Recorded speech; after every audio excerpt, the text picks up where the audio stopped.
दिल बीमार है तब सड़कों पे लेफ्ट राइट छोकरा कर रहा है। जब उनको आना ही था इस महफिल में, फिर वो छोकरे बाहर घूम क्यों रहे हैं, दुकान पे क्यों टहल रहे हैं, बाहर क्यों खड़े हैं, जबकि यहाँ पिंडाल है। ज्यादा करीब मेंबर रसूल से रहना चाहिए आदमी को, करीब से आलिमों का चेहरा देखता, गुफ्तगू सुनता, दिल के जंग को साफ करने का सामान करता, ताकि एक रात उनके लिए 100 साल तक रोशनी का जरिया बन जाता, रोशनी का जरिया बन जाए। ये सोचना चाहिए। कोई उधर खड़ा है, वहां दुकान में खड़ा है, कोई साहब हलवा पराठा खा रहा है, कोई उधर सड़क पे घूम रहा है, सारा पिंडाल खाली। अगर सारे लोग जमा हो जाएं, यहाँ से लेके वहां तक सारा पिंडाल भर जाएगा। किस कदर खूबसूरत महफिल लगेगी। जलसा करवाने वाले को भी हौसला अफजाई होगी, फिर वह इससे बड़ा जलसा करवाना चाहेंगे। अगर इनका हौसला टूट गया तो कोई जलसा करवाने वाला नहीं मिलेगा। शेख चिल्ली की महफिल करवाने वाला मिलेगा, राजू श्रीवास्तव को बुलाने वाले, वो तो मर गया, वो जो उस जैसा जो कॉमेडियन है उसको लोग बुलाएंगे, कव्वाल को बुलाएंगे। बस अदब के नाम पे लोग बड़े बड़े गजल के शोरा को बुलाएंगे, जहाँ इश्क या अशार सुनेंगे। जिस तरह दुबई में, कतर में, यमन में जहाँ पैसे ज्यादा हैं, इसी हिंदुस्तान पाकिस्तान के उर्दू जबान जानने वाले वहां रहते हैं, वो लोग हिंदुस्तान पाकिस्तान के चोटी के शोरा को बुलाते हैं। एक एक शायर के पीछे 5-5 लाख रुपए खर्च करते हैं। वो शायर दाढ़ी और मोछ दोनों शेव करके बिल्कुल टाई लगाकर क्रिश्चियनों के लिबास का आईनादार बन के उस मुशायरे में शरीक होते हैं, और वहाँ लाखों की तादाद में लोग बैठते हैं। सब शायरों को दाद भी देते हैं, नोट भी फेंकते हैं, और लोगों को लगता है कि मैंने आज एक रात अदब के नाम पे गुजार दी, जबकि सारी जिंदगी अदब, गजल, इश्किया शायरी करते रहे, एक नेकी नहीं मिलेगी। अदब मजबूत होगा, उर्दू जबान पढ़ने का शौक पैदा होगा, उससे कोई सवाब नहीं मिलेगा। लेकिन अगर इस महफिल में आके बैठ गए, 4 घंटे आपने गुजार लिया, तो आंख गुनाहों से महफूज, जबान गुनाहों से महफूज, कान गुनाहों से महफूज। कौन इस हिंदुस्तान में कौन सी ऐसी जगह है जहां 4 घंटे जाके मैं गुजारूं, सिर्फ नेकी हो, गुनाह नहीं हो? कोई जगह ऐसी नहीं है। मदरसे में कौन जाता है कि हमें जन्नत का रास्ता दिखा दे? वो तो गरीबों के चंद बच्चे मदरसे में जाके पढ़ते हैं और हमारी आबरू बचाते हैं। माँ बाप के मरने के बाद कुरान पढ़ने वालों की एक जमात तैयार होती है। मस्जिदों और मदरसों और सीरत के जलसों में बयान करने वाले चंद लोग पैदा होते हैं। हमारे लोग मदरसा जाते कहाँ है? जन्नत सीखने के लिए, जन्नत जाने का रास्ता सीखने के लिए। खानकाहों में पीर साहब के पास से बोतल और पानी लेके लोग पहुंचते हैं, ताकि इसमें तेल में दम कर दें, बोतल में दम कर दें, पानी पे दम कर दें, ताकि हमारी बेटी पे जो आसिफी असर है वो दूर हो जाए। तो खानकाहों में तेल पानी, मदरसे में गरीबों के बच्चे, मस्जिदों में जुमा के दिन जब वाज खत्म हो जाए तब नमाजी पहुंचते हैं। ये बता दें कि दीन सीखने का प्लेटफॉर्म कौन सा है हिंदुस्तान में? एक वाहिद प्लेटफॉर्म ये जलसा बच जाता है, जिसमें दुकानदार, काश्तकार, मुलाजिम, ये सारे के सारे आते हैं और बैठकर 2-4 घंटे दीनी गुफ्तगू होती है। जो काम मदरसे का था वो काम आज यहाँ हो रहा है, जो काम खानका का था वो काम आज यहाँ हो रहा है, जो काम दूसरी दरसगाहों का था वो आज यहाँ हो रहा है। ये भी अगर उजड़ जाए तो फिर एक उलमा और अवाम के दरमियान जो रिलेशंस है, इसको बहाल करने का कौन सा प्लेटफॉर्म रह जाएगा? इसको भी उजाड़ने के चंद रजील किस्म के मौलवी इसको उजाड़ने के लिए जी दान से कोशिश कर रहे हैं। वह मौलवी 5 लाख रुपए लोग कव्वाल को दे रहे हैं, उसके नजराने पे कोई उंगली नहीं उठाता। लोग गजलिया मुशायरों में गैर मुस्लिम शोरा को बुलाकर गजल सुन के उनको 5-5 लाख रुपए देते हैं, कोई कुछ नहीं बोलता।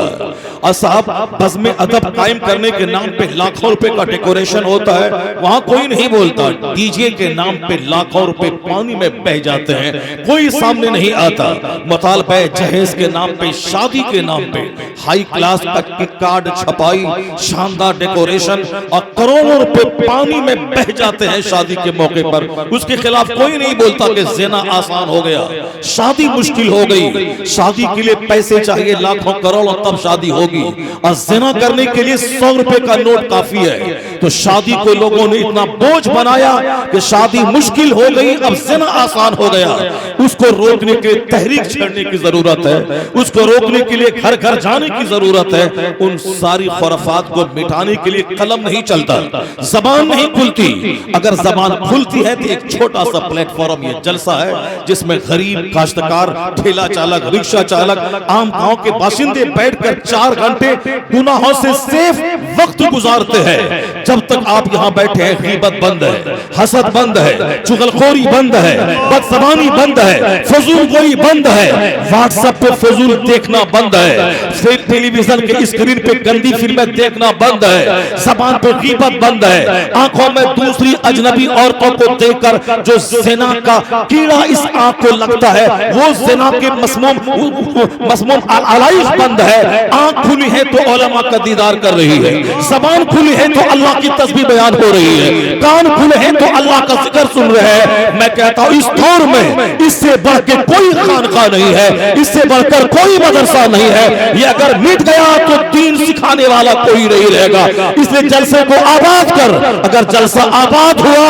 तो शरीरों की तादाद घटेगी, शरीफों की तादाद में इजाफा हो जाएगा। नाराए तकबीर, नाराए रिसालत, ताफ़ुज़े मसलके आला हज़रत। जलसे के नाम पे बाजार बंद कर दें, जलसे के नाम पर तमाशा बंद कर दें, जलसे वाले पाबंदी लगा दें कि कोई भी दुकान नहीं लगेगी और साहब कोई सामान नहीं बेचेगा, इतने लोग आएंगे सब जलसे में बैठेंगे।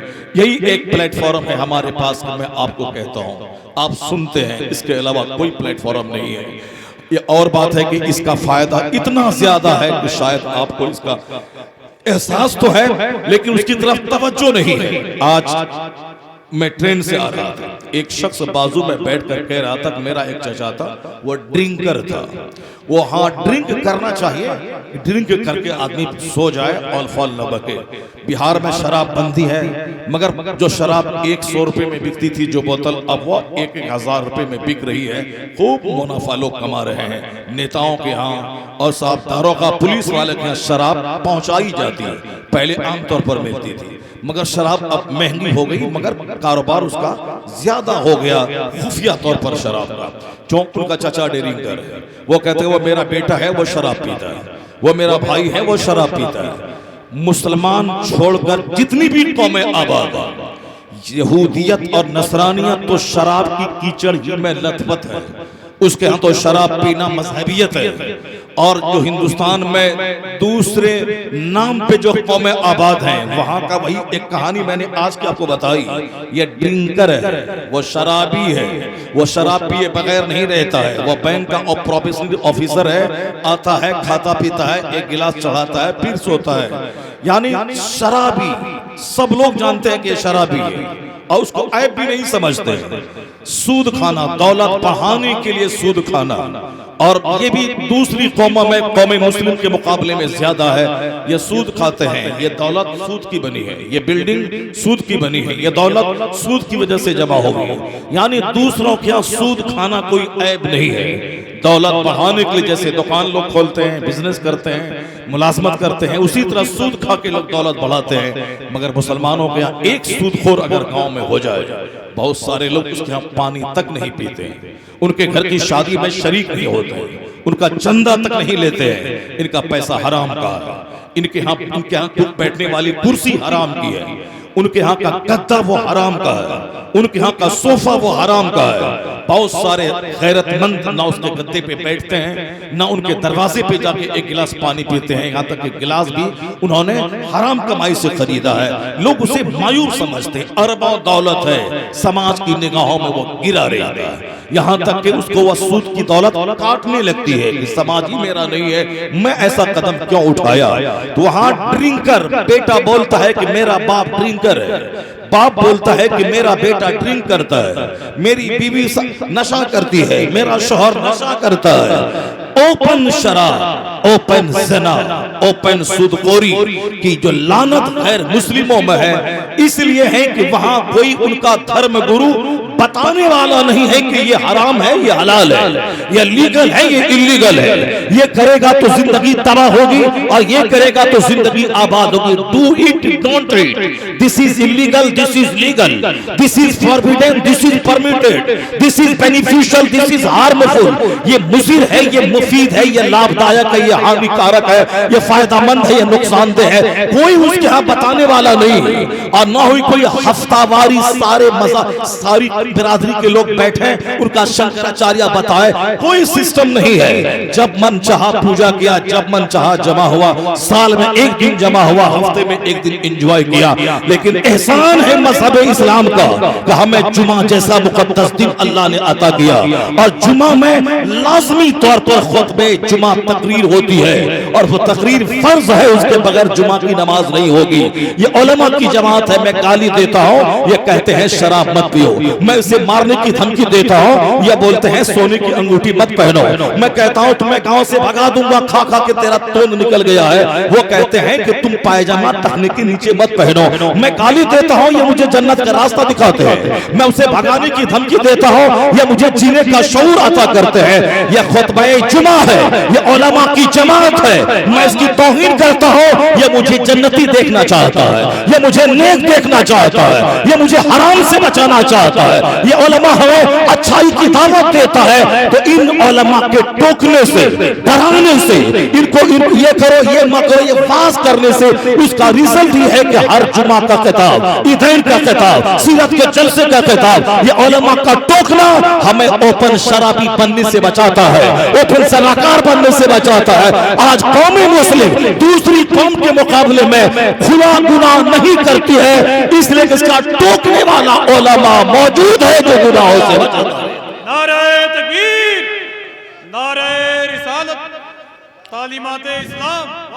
ये उलमा की जमात है जो हमारी खैर ख्वाह है, शुभ चिंतक गिरोह है, शुभ चिंतन, हमारा भला चाह।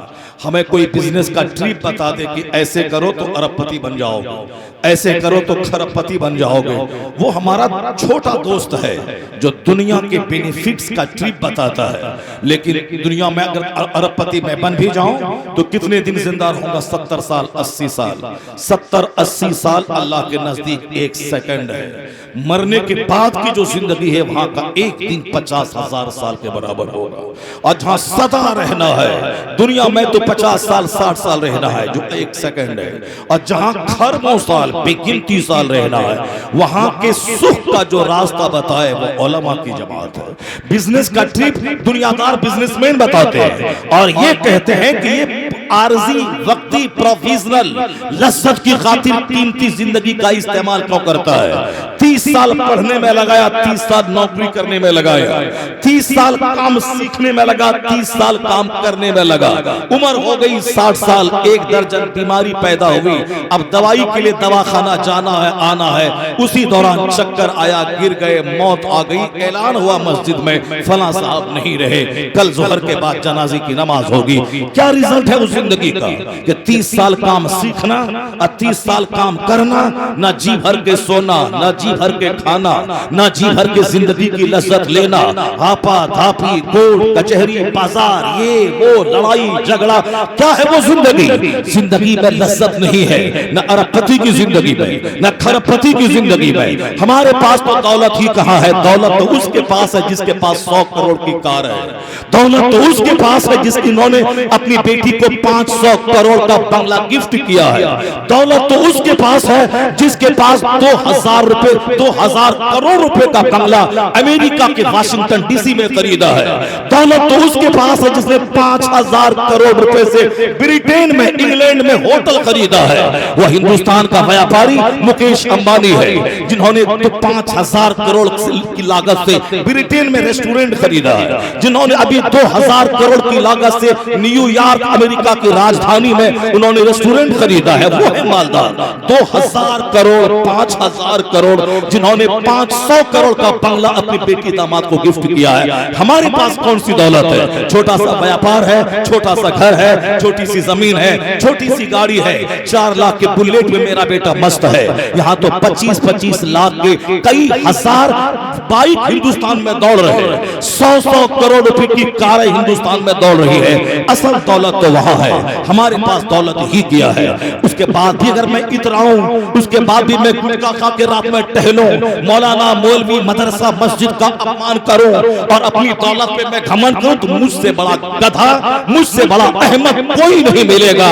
न दौलत ही है, न दीन ही है, उस पर इतराने का यह आलम है कि हमसे बड़ा कोई नहीं है। दौलत है मुकेश के पास, 100 करोड़ की कार उसकी बीवी के पास है। लेकिन जो बात मैं कहने जा रहा हूं वह बात वही है, न मुकेश के घर में अमन सुकून चैन है, न जो बाइडन के घर में सुकून है, न बिल गेट्स के घर में सुकून है, न टाटा बिरला जिंदल के घर में सुकून है। वहां नींद को बुलाने के लिए गोलियां इस्तेमाल की जाती है, वहां रोटी खाने के लिए गोलियां इस्तेमाल की जाती है, रोटी को पचाने के लिए गोलियां इस्तेमाल की जाती है। वहां जिंदगी का सुकून नहीं है, वहां एक भाई भाई का कत्ल करता है, शौहर बीवी की लाश को दरिया में फेंक देता है, सुकून नहीं है।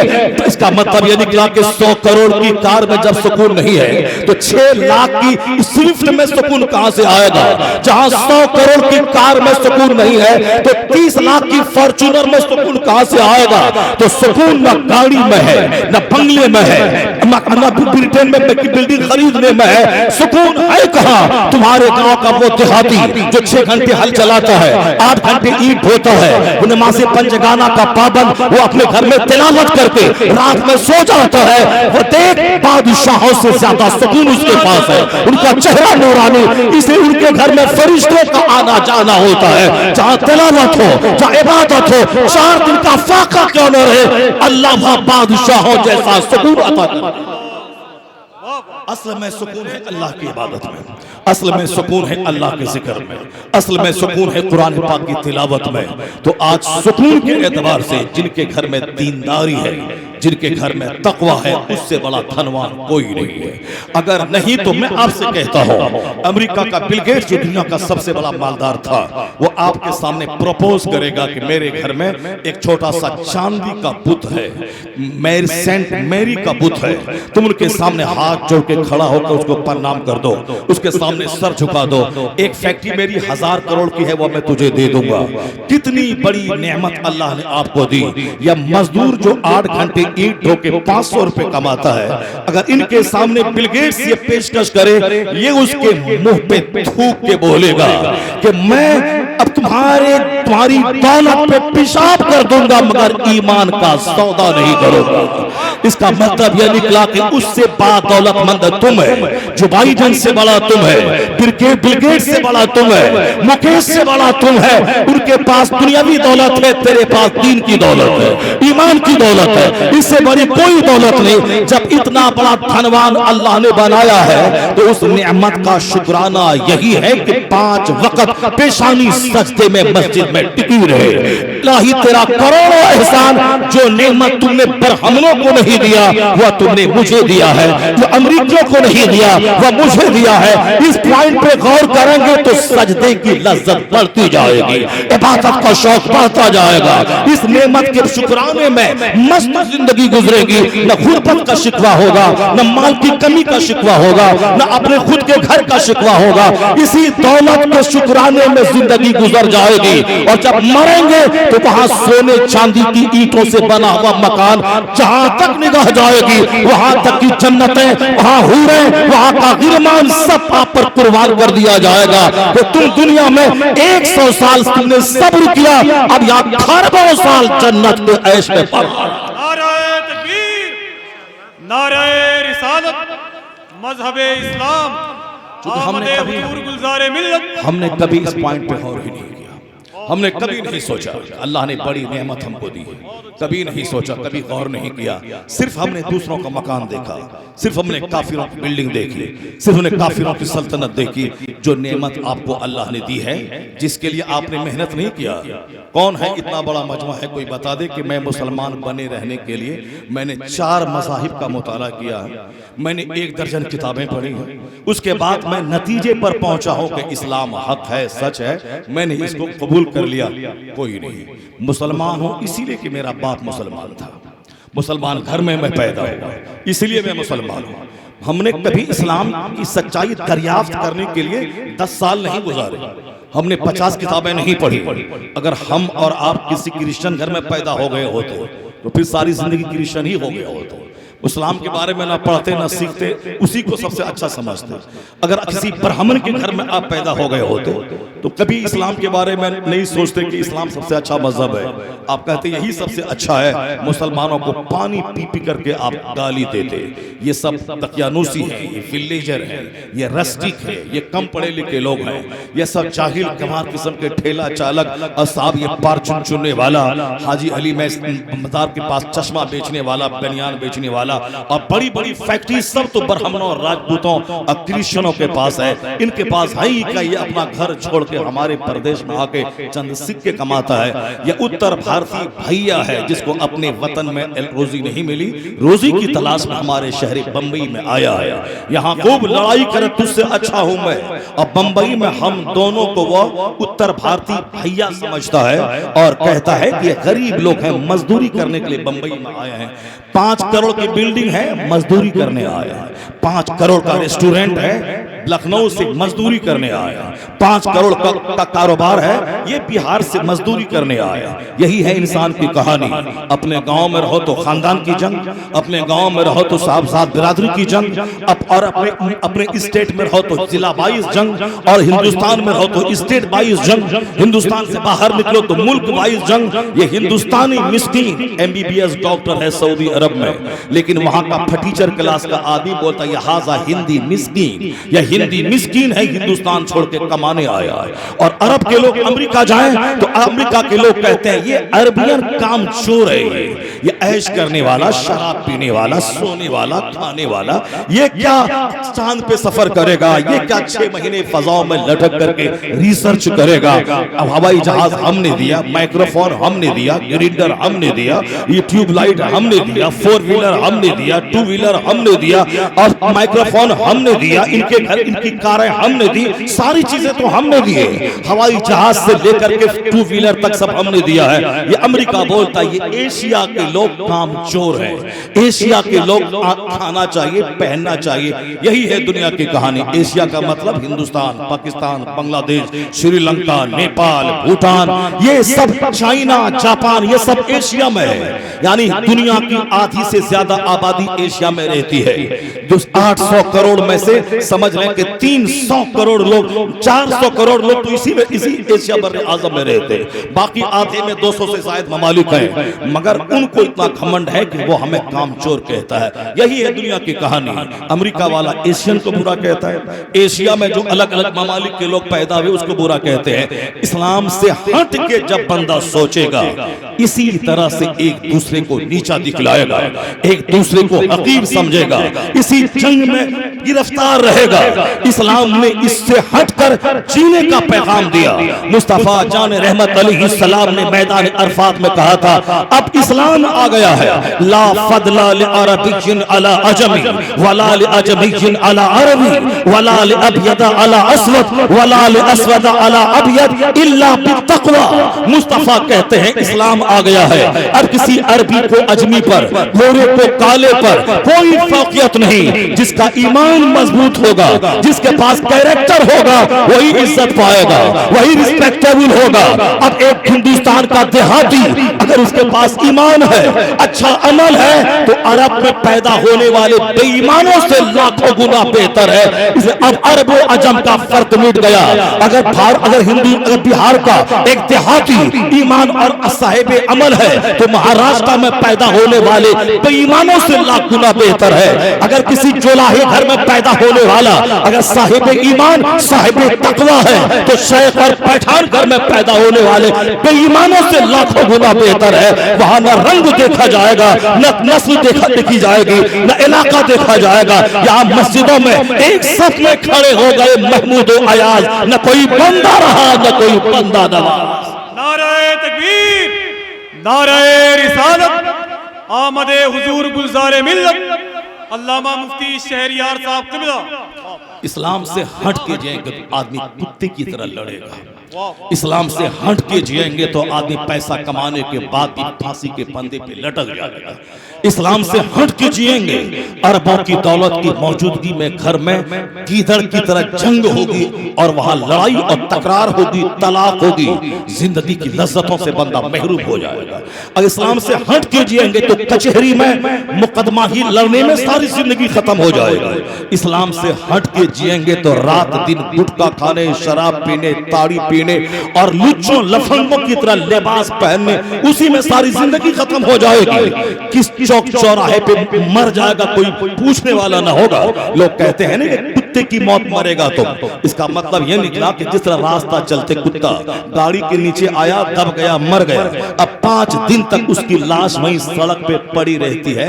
अब कोई उस लाश को पूछने वाला, साइड करने वाला नहीं रहता, उस पर कोई रोने वाला नहीं होता। जहां चाहा बेसहारा कुत्ता मर गया। उसी तरह इस्लाम से हट के जो जिएगा उसकी मौत कुत्ते की तरह हो जाएगा। कोई रोने वाला नहीं रहेगा, कोई पूछने वाला नहीं होगा, किस चौराहे पे मर जाएगा उसको कोई पुरसाने हाल ना होगा। अगर मुसलमान बन के मरा तो माँ रहेगी बिहार में, बाप रहेगा उत्तर प्रदेश में, खानदान के लोग रहे किसी दूसरे इलाके में, लेकिन जब मरेगा तो फरिश्ता तेरे साथ रहेगा, रसूल पाक की अता तेरे साथ रहेगी। यही वजह है कि जब मैं संकट में घिरता हूँ और उस वक्त मैं या गौस पुकारता हूँ तो बाप बाद में आता है, माँ बाद में आती है, गौसे पाक की मदद सबसे पहले आ जाती है। इसलिए इन झूठी मोहब्बत में गिरफ्तार मत हो जाओ।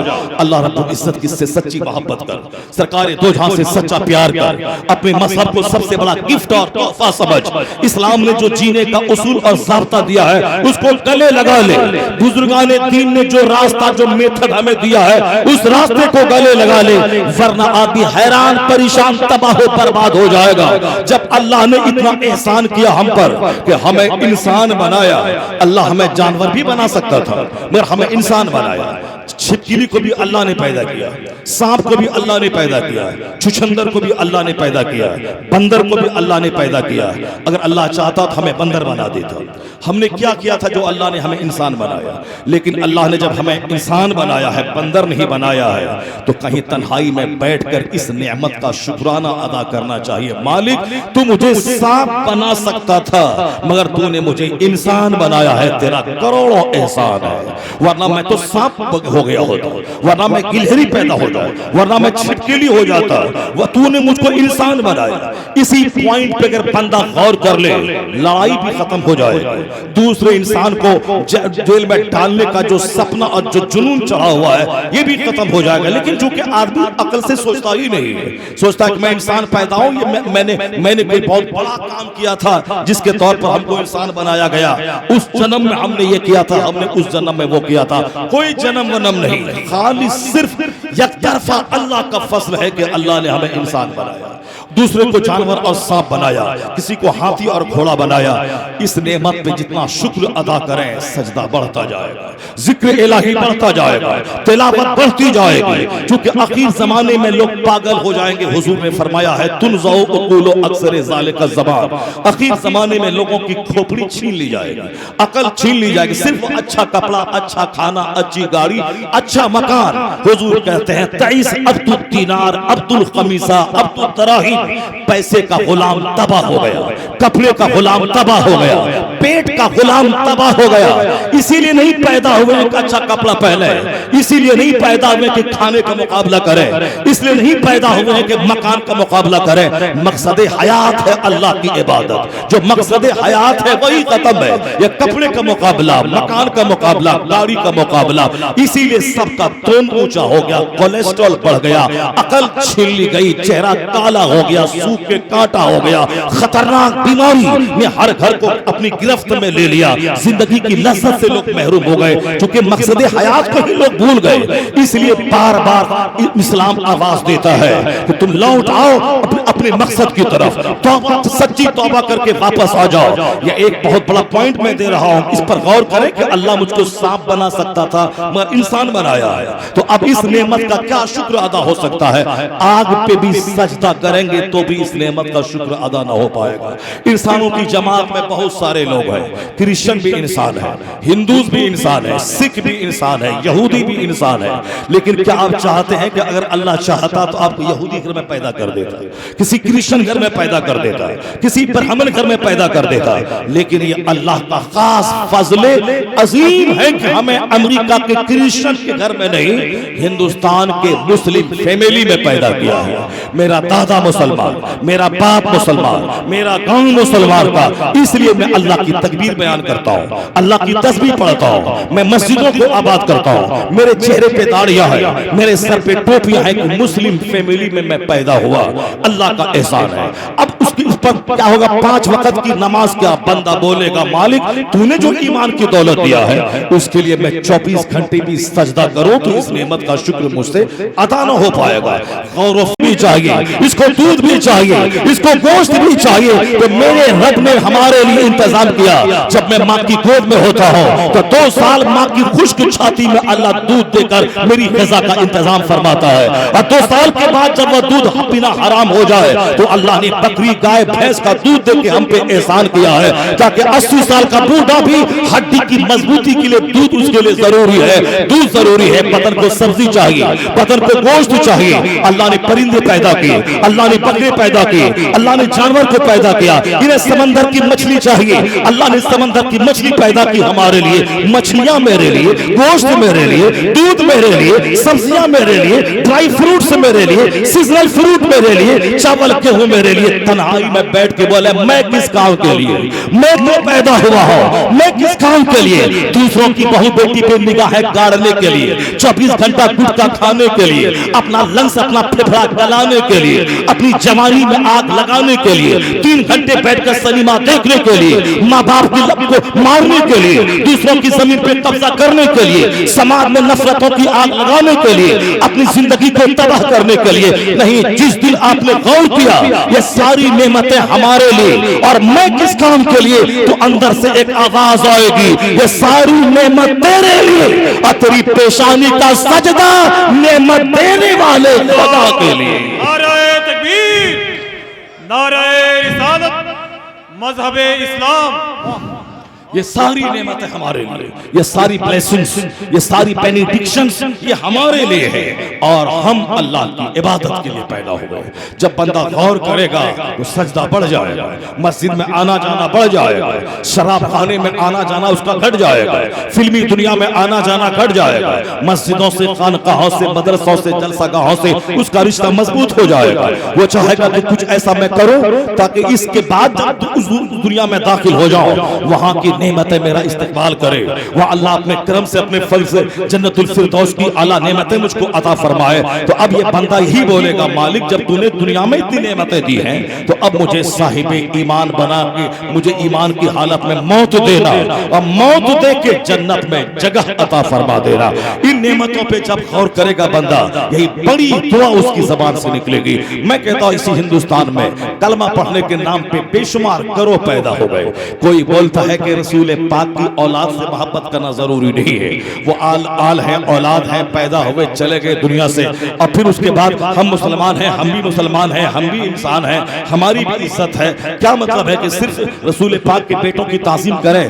नहीं नहीं, ताज़ीम सब मुसलमान की करना चाहिए। कोई है कि अहले बैत अतहार की ताज़ीम करना जरूरी है, उसके बगैर ईमान ही नहीं रहेगा। और सहाबा कराम को लोग गाली देते हैं, इसलिए हमारे मौला अली को खिलाफत से महरूम किया, इन्होंने रोका, उन्होंने रोका। ये सब के सब खाइन है, खयानत करने वाले हैं। कोई सहाबा को गाली देता है, कोई अहले बैत को गाली देता है, और पांचों टाइम नमाज भी पढ़ता है, और फिर जबान से मुसलमान होने का दावा भी करता है। नबी पाक के ताल्लुक से गंदा ख्याल भी रखता है। उनको इल्म गैब नहीं था, उनको पीठ के पीछे की खबर नहीं थी, उनके पास कोई इख्तियारात नहीं थे, वो अपने बदन की मक्खी को भी नहीं भगा सकता। इस ख्याल के लोग हिंदुस्तान और पूरी दुनिया में मौजूद है, जो नबी पाक की तौहीन करते हैं, अल्लाह को मानते हैं, नबी की तौहीन करते हैं। और कुछ लोग जो नबी को मानते हैं, नबी के अहले बैत की तौहीन करते हैं, और नबी के अहले बैत की मोहब्बत की आड़ में सहाबा को गाली देते हैं। जैसे राफिजियों का गिरोह है, मोहब्बत रसूल का दावा है,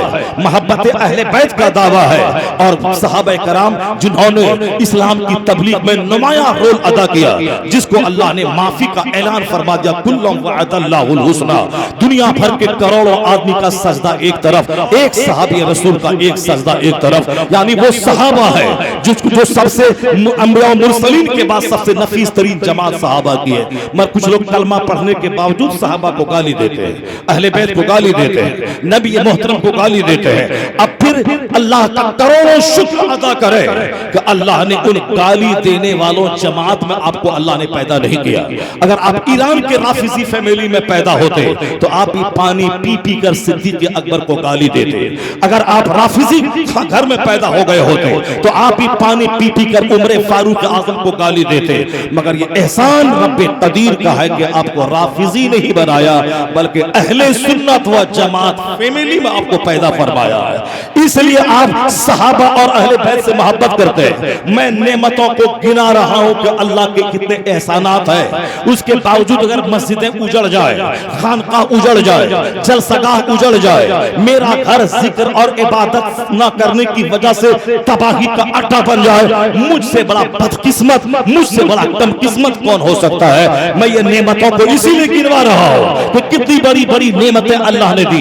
क्या आपने किताबें पढ़ी कि ये राफिजी है, ये सुन्नी है? नहीं पढ़ी। और आपने मुताला करके सुन्नी बना राफिजी गलत है, सुन्नी हक है। मैं इस जमात में आ गया हूं, कोई एक बंदा नहीं मिलेगा आपके दरमियान जो बोले मैंने राफिजियत को भी पढ़ा, सुन्नियत को भी पढ़ा और मैंने सुन्नियत को कबूल कर लिया, कोई नहीं मिलेगा। सिर्फ हम सुन्नी इसीलिए है कि सुन्नी घर में हम पैदा हुए हैं। अगर हम राफिजी घर में पैदा होते तो जी भर के गाली देते। कुछ लोग सहाबा की ताजीम का ढोंग रचते हैं, मदहे सहाबा का जुलूस निकालते हैं, रसूल पाक की तौहीन करते हैं, हसनैन करीमैन को बागी कहते हैं। यह बादशाहत के लिए गए थे, यह हुकूमत के लिए गए थे, इसीलिए मार दिए गए। जिस काम जैसे गए थे वैसे ही मार दिए गए। मौलवी फतवा दिया था कि हाँ जो बादशाह खलीफा वक्त से बगावत करे उसकी सजा कत्ल है। ये कलमा पढ़ने वाला मौलवी इमाम हुसैन को बागी कह रहा है। ये बगावत करने गए थे, बादशाह वक्त ने कत्ल कर दिया। उनका कत्ल जायज था क्योंकि ये खिलाफत के खिलाफ उन्होंने कदम बढ़ाया था। ये किन लोगों ने, यही जब दुनिया के जलील टुकड़ों पे पलने वाले, उस पर रीछने वाले दुनियादारों ने इमाम हुसैन के कत्ल को दुनियावी रंग देना चाहा कि उन्होंने जो कुछ भी उसके साथ हुआ वह सिर्फ खिलाफ बादशाहत के लिए आगे बढ़े थे। ये सुलूक किया गया। सहाबा की मोहब्बत, अहले बैत अतहार की तौहीन, यही उनका मशगला है। ये बता दें कि अगर आप पैदा हो जाते उस फैमिली में जो अहले बैत को गाली देते तो आपका क्या हाल होता। एहसान अल्लाह का कि हम अल्लाह को जिस तरह मानना चाहिए उस तरह हम मानते हैं, मुस्तफा की ताजीम करते हैं, सहाबा से प्यार करते हैं, अहले बैत से मोहब्बत करते हैं। अब एक कोई ऐसा डिफरेंशिएशन तो हो इस दुनिया में जो ये बता दे कि मैं मोमिने कामिल हूं, दूसरा कोई सवाल नहीं उठता हो। गौर से सुनिएगा कि अब बंदा बोलेगा मैं अल्लाह को एक मानता हूं, सवाल दूसरा होगा रसूल पाक के बारे में तेरा क्या अकीदा है।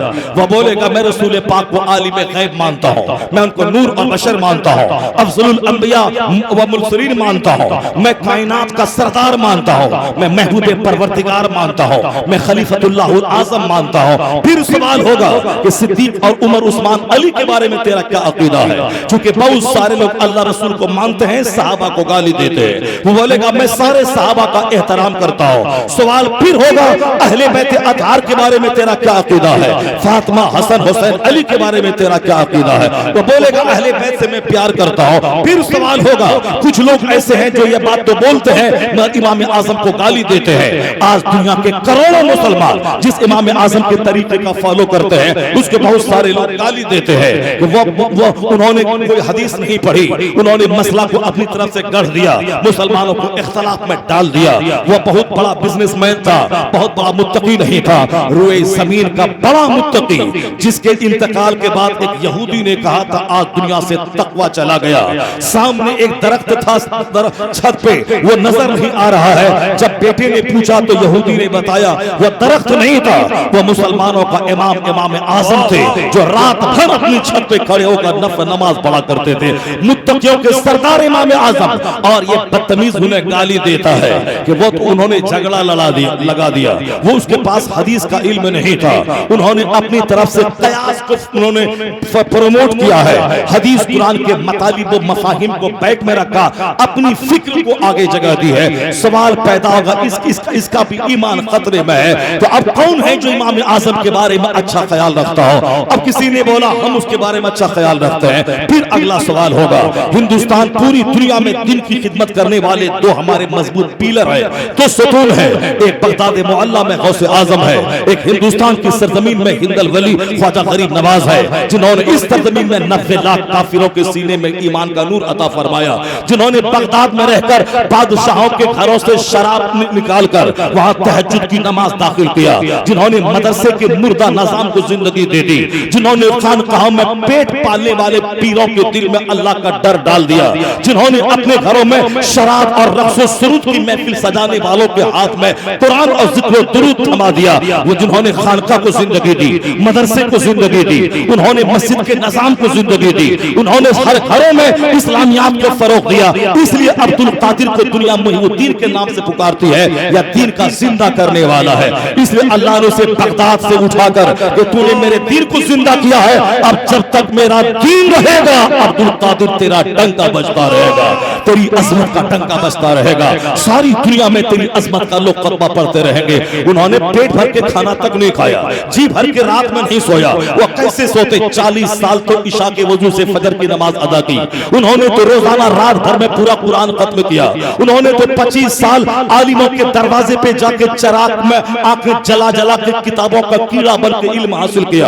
आलिम फाजिल मुफ्ती हाफिज कारी बनने के बाद 25 साल दरियाओं जंगलों सहराओं में जाके अल्लाह अल्लाह किया, भूख लगती दरख्तों का पत्ता खा लेते, और 25 साल तक दीवाना मजनू बनकर कहते हैं गौसे आजम उस जमाने में ना मैं किसी को पहचानता था न कोई मुझको पहचानता था। 25 साल इल्म हासिल करना, 25 साल दरियाओं सहराओं में खुदा की मार्फत का नूर हासिल करना, उसके बाद रूहानी ताकत से लबरेज होकर मस्जिदों में आके मस्जिद का निजाम जिंदा करना, मदरसे को जिंदगी देना, खानका को जिंदगी देना, हर घर में इस्लाम फैलाना, काफिरों के सीने में इस्लाम का नूर देना, चोर और डकैत को वली कामिल बना देना। उन्होंने रात और दिन एक कर दी। अब जब दीन को जिंदगी मिल गई, मदरसा जिंदा, खानका जिंदा, मस्जिदों का निजाम जिंदा, आलिमों के दिल में अल्लाह का डर, पीरों के दिल में अल्लाह का डर, बादशाहों के दिल में अल्लाह का डर जब डाला तो उसे दुनिया मुहीउद्दीन कहने लगी, दीन का जिंदा करने वाला। जब दीन को जिंदा किया अब कयामत तक अल्लाह ने मुहीउद्दीन का नाम जिंदा कर दिया कि अब हर घर में लंगर बटेगा, हर घर में तेरा नाम लिया जाएगा। अब्दुल कादिर अकेला था, आज 50 करोड़ कादरी बताता है जो दीन का काम करता है अल्लाह उसे गुमनाम नहीं शोहरत तमाम की दौलत दे देता है। नारे तकबीर, नारे रिसालत। हमारे दीन के मजबूत पिलर है ये दोनों, एक बगदाद मुअल्ला में है, एक अजमेर मुअल्ला में है। कुछ लोग बदतमीज किस्म के गौसे आजम की शान में गुस्ताखियां करते हैं कि वह बगदाद में है, वह ईरान में है, उनका हिंदुस्तान में क्या एहसान है, उनसे पहले मेरा दादा हिंदुस्तान में आया था, वह नेक लोग थे, उनको कोई नहीं पहचानता, बाजार पे चादर नहीं चढ़ाता, लोग 1.5 लाख खर्च करके बगदाद जाते हैं, जबकि गौस से पहले मेरा दादा आया था हिंदुस्तान में या उनसे पहले के बुजुर्ग है, मेरा दादा, मेरा खानदान, मेरा कुंबा, मेरी खानका उनसे बड़ी है, उनकी शान घटाते हैं। गरीब नवाज के बारे में हिंदुस्तान के कुछ लोग कहते हैं उनसे पहले मेरा दादा आया था। अब एक ऐसा नाम जिसकी वजह से मैं पहचान लूं परफेक्ट मोमिन है, गरीब नवाज का चाहने वाला, गौसे आजम का शहदाई, हसनैन करीमैन का दीवाना, अबू बकर उमर उस्मान और अली का शहदाई, रसूल पाक से मोहब्बत करने वाला, अल्लाह रब्बुल इज्जत की शान में गुस्ताखी से बचने वाला, जिस तरह अल्लाह की शान है उस तरह अल्लाह को मानने वाला। एक नाम तो बता दे। यहाँ इतने फितने पैदा हो गए, इतने इख्तलाफात पैदा हो गए, कोई बोले मैं मोमिन हूं तो सवाल पे सवाल होता जाएगा। अल्लाह के बारे में क्या अकीदा, रसूल के बारे में क्या अकीदा, सहाबा के बारे में क्या अकीदा, अहले बैत के बारे में क्या अकीदा, इमाम आजम के बारे में क्या अकीदा, गौसे आजम के बारे में क्या अकीदा, ख्वाजा गरीब नवाज के बारे में क्या अकीदा। एक जुमला बता जिस जुमले की वजह से सामने वाला समझ जाए मैं परफेक्ट मोमिन हूं, अल्लाह का मानने वाला, मुस्तफा पे जान छिड़कने वाला, अहले बैत सहाबा से मोहब्बत करने वाला, इमाम आजम गौस और ख्वाजा से प्यार करने वाला। एक नाम बता दे, एक जुमला बोल, तेरे ईमान कामिल की पहचान मेरे सामने हो जाए। कोई दूसरा जुमला नहीं मिलेगा, अगर मिलेगा इस अहद में उसी का नाम है मसलके आला हजरत। अगर यह बोल दिया गया एक परफेक्ट मोमिन की शबी गायब हो जाती है। जो मसलके आला हजरत का फॉलोवर है वो अल्लाह पर मजबूत यकीन करने वाला, मुस्तफा से सच्ची मोहब्बत करने वाला, अहले बैत पे जान छिड़कने वाला, सहाबा की ताजीम करने वाला, इमाम आजम से भरपूर प्यार करने वाला, गौसे आजम का आशिक, ख्वाजा गरीब नवाज का शहदाई, सारे औलिया और सालिहीन को कोई दिल से इज्जत करने वाला। आज की तारीख में जिस नाम से इस्लाम की पहचान जुड़ गई है, जिस नाम से सुन्नियत की पहचान जुड़ गई है, जिसका नाम इस्लाम के लिए एक अलामती निशान बन गया हो, वही नाम है आला हजरत का। उसी रास्ते को मसलके आला हजरत। नारे तकबीर, नारे रिसालत, मसलके आला हजरत, उलमाए अहले सुन्नत, उसी रास्ते को मसलके आला हजरत बोला जाता है। अब आगे कोई सवाल ना पैदा होगा सहाबा के बारे में तेरा क्या अकीदा है, अहले बैत के बारे में तेरा क्या इमेजिनेशन है, इमाम आजम के बारे में तेरा क्या तखय्युल है, गौसे आजम के बारे में तेरी फिक्र क्या है, गरीब नवाज के बारे में तू क्या सोचता है। अगला सवाल ही नहीं होगा। मसलके आला हजरत का मतलब उन्हें जाना, उन्हें माना, न रखा खैर से काम, लिल्लाहिल हम्द में दुनिया से मुसलमान है। मुसलमानियत की पहचान है रजा। अब आप चाहते हैं कि अशरफ अली थानवी के घर में आप पैदा हो गए होते, तासिम नानोत्री के गांव में पैदा हो गए होते, थाना भवन और गंगोह में पैदा हो गए होते। अगर पैदा आप हो गए होते गंगोह में तो आप ही पानी पी पी कर नबी के इल्म गैब के खिलाफ बोलते, हुजूर की नूरानियत के खिलाफ बोलते, आप ही गौस और ख्वाजा को मुर्दा कहते, हुजूर को कब्र में मुर्दा कह देते। लेकिन अल्हम्दुलिल्लाह एहसान माने अल्लाह का कि अल्लाह ने थाना भवन में नहीं पैदा किया, गंगोह में नहीं पैदा किया, नज्द में नहीं पैदा किया, सऊदी अरब की राजधानी रियाद में नहीं पैदा किया, भोपाल में नहीं पैदा किया, कादियान में नहीं पैदा किया। एहसान रब्बे आला का कि हमें सुन्नी बरेलवी खानदान में पैदा किया। इस पॉइंट पे जब तू गौर करेगा, नमाज़ें नहीं छोड़ेगा, रोजा नहीं छोड़ेगा, हज नहीं छोड़ेगा, ज़कात नहीं छोड़ेगा, हर वक्त इसी नेमत का शुक्राना अदा करेगा। मालिक तेरा एहसान कि तूने मुझे आला हजरत का दामन मेरे हाथ में दिया, मुफ्ती आजम हिंद का दामन हाथ में दिया, ताजुल शरिया का दामन तूने हाथ में दिया, इन बुजुर्गों का दामन हाथ में दिया। इस नेमत पे जितना गौर खौज करते जाओगे इबादत का शौक पैदा होगा, गुनाहों से तौबा का रुझान पैदा होगा, नेकियों का शौक पैदा होगा। ये मान ले कि हम 1000 साल मेहनत करते तो भी मेहनतों का नतीजा इस बड़ी दौलत की सूरत में नहीं निकलता। अल्लाह ने अपने फजल से मुझे बरेलवी खानदान में पैदा करके बरेलवी बनाया है। यह इस बात की दलील है कि जब अल्लाह ने इतना एहसान किया तो एक दुआ और कर, हज के बाद कर, बगदाद में कर, बरेली में कर, अजमेर में कर, मस्जिद में कर। जब तूने इतना एहसान किया कि आदमी बनाया जानवर नहीं, कलमा पढ़ने वाला बनाया हमें काफिर नहीं, हमें सुन्नी बनाया कादियानी नहीं, हमें बरेलवी बनाया थाना भवन का मानने वाला नहीं। तो ये अल्लाह जब इतना एहसान तूने किया है, एक एहसान और कर देना, हालत ईमान में मौत देना, मुस्तफा की शफाअत अता करके जन्नत में जगह दे। जब आदमी सोच और फिक्र से काम लेता है तो बहुत बड़ी सोच जन्म लेती है। आदमी वही है जो तन्हाई में बैठकर गौर और फिक्र करे, वह सोचे कितने बड़े एहसानात हमारे ऊपर में है। या तो एहसान मानिए अल्लाह का कि मेरा रब लाजवाब, मेरे मुस्तफ़ा लाजवाब, मेरे सहाबा में अहले बैत लाजवाब, मेरे गौस लाजवाब, मेरे इमाम आज़म लाजवाब, मेरा ख्वाजा लाजवाब, मेरा आला हजरत लाजवाब, मुफ्ती आज़म हिंद लाजवाब, हुज्जतुल इस्लाम लाजवाब, मुफस्सिर आज़म हिंद लाजवाब, इस दौर का नाइबे गौसे आज़म अख्तर रज़ा खा अज़हरी ताजुश शरिया लाजवाब। एहसान अल्लाह का है जिसे हमें ताजुश शरिया का दामन दिया, जिन्होंने हमें सुलह कुल्लियत से बचाया, जिन्होंने हमें हमारी तहजीब को पामाल होने से बचाया, जिन्होंने हमारे दिल में अल्लाह का डर डाला, जिन्होंने हमें राह हक दिखा करके एहसान किया। इस हिंदुस्तान की सरजमीन का एकलौता बड़ा आलिम, 10 करोड़ से ज्यादा मुरीदों का मुर्शिद, मुर्शिद बरहक, और जिसके पास कई लाख उलमा जिनके हाथ पर हाथ दे के तौबा करे हो। हमारी हक्कानियत की सबसे बड़ी दलील यही है कि आला हजरत के पास सबसे ज्यादा उलमा उनसे करीब थे। मुफ्ती आज़म हिंद के पास अक्सर उलमा मुफ्तियाने किराम की झुरमुट में वो रहते थे। हुजूर ताजुश शरिया के पास अक्सर उलमा मुफ्तियाने किराम उनके पास रहते थे। और फिर अवाम तो कभी भी उसकी अकीदत बदल सकती है, जिसको देखा उसी तरफ माइल हो गया।